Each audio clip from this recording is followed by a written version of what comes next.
اللہ سے جڑنے کے لیے نماز ہے کہ نماز پہلی امتوں کو 2 نماز ہیں، ہمیں 5۔ پہلی امتوں کی مسجد کوئی نہیں، ہماری مسجد۔ پہلی امتوں کی اذان کوئی نہیں، ہمیں اذان ملی۔ اور اذان اتنا بڑا عمل بنا دیا میرے نبی نے کہ آپ نے فرمایا کہ اذان دینے والا قیامت کے دن سب سے اونچے مقام پر کھڑا ہوگا۔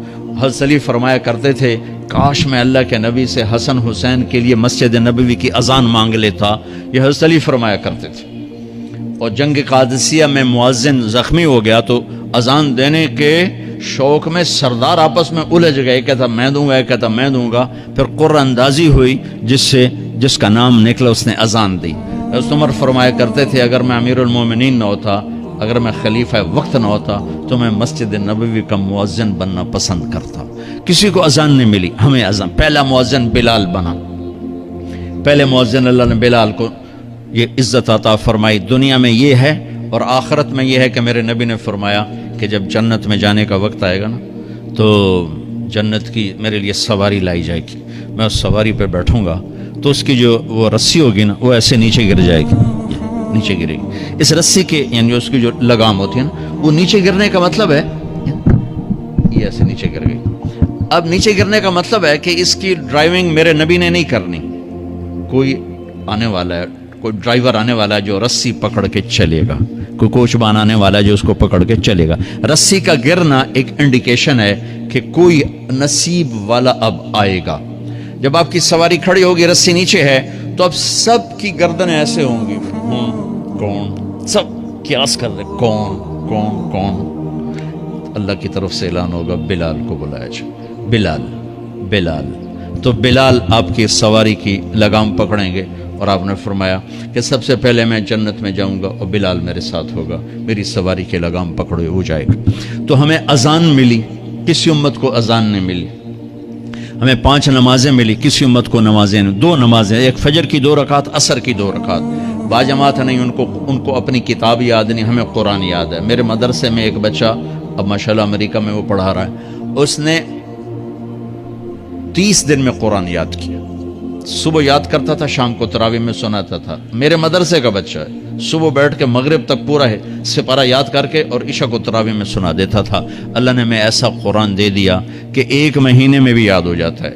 3 دن میں بھی ایک بزرگ نے یاد کیا، 3 دن میں قرآن یاد کیا۔ اللہ نے ہمیں قرآن کی دولت عطا فرمائی، پڑھنے کے لیے 5 نمازیں عطا فرمائی، تہجد کی نماز عطا فرمائی، اوابین کی نماز دی، اشراق کی نماز دی، چاشت کی نماز دی۔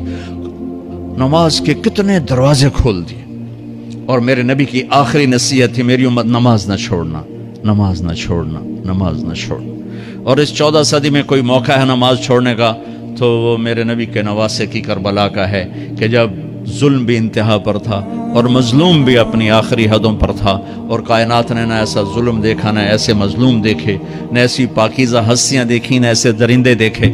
تو سورج ڈھلا، نماز کا وقت ہوا ہے، تو آپ نے سبحان اللہ، آپ نے زہیر سے فرمایا کہ شمر سے کہو نماز پڑھنے دے، نماز پڑھنی ہے، امت کو پیغام دینا ہے کہ یہ کسی حال میں چھوڑنے کا کام نہیں ہے۔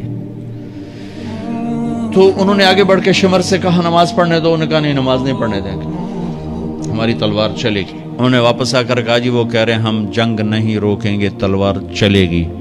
تو پھر یہ نہیں فرمایا اچھا چلو ٹھیک ہے سر دیو، فرمایا اچھا آدھے نماز پڑھو آدھے جنگ کرو۔ آدھوں نے نماز پڑھی، آدھوں نے جنگ کی۔ پھر انہوں نے جنگ کی اور پہلوں نے نماز پڑھی، اور عصر سے پہلے سب کے سر کٹ کے نیزوں پہ چڑھ گئے۔ یہ وہ ہستیاں ہیں جن کو میرے نبی نے کہا میری آنکھوں کی ٹھنڈک حسن حسین، میرے جگر کے ٹکڑے، میرے جنت کے پھول، پتہ نہیں کیا کیا تشبیہات دی ہیں میرے نبی نے۔ اب جنت کے نوجوانوں کے سردار حسن اور حسین، اور پھر نماز نہیں چھوڑی۔ ان کو جنت کی بشارت تو ماں کے دودھ پیتے مل گئی تھی، کربلا کی وجہ سے نہیں ملی سرداری ان کو، وہ تو ان کے سر کا صحرا ہے الگ۔ ان کو سرداری جنت کے ملی ماں کا دودھ پیتے ہوئے کہ جنت کے نوجوانوں کے سردار ہیں حسن اور حسین۔ نماز نہیں چھوڑی میرے عزیزو، نماز نہ چھوڑو۔ اللہ کا شکر ہے، میں آپ بچوں کو دیکھ کے مجھے اپنا کالج کا دور یاد آ رہا ہے۔ ہمارے دور میں ایک نعیم الدین صاحب گورنمنٹ کالج لاہور میں تبلیغ کا کام کرتے تھے، اور وہ اکیلے ہی نماز پڑھتے تھے، کوئی نمازی نہیں ہوتا تھا، اور کسی لڑکے کی داڑھی نہیں تھی، کسی لڑکے سوا سے ایک نعیم الدین کے۔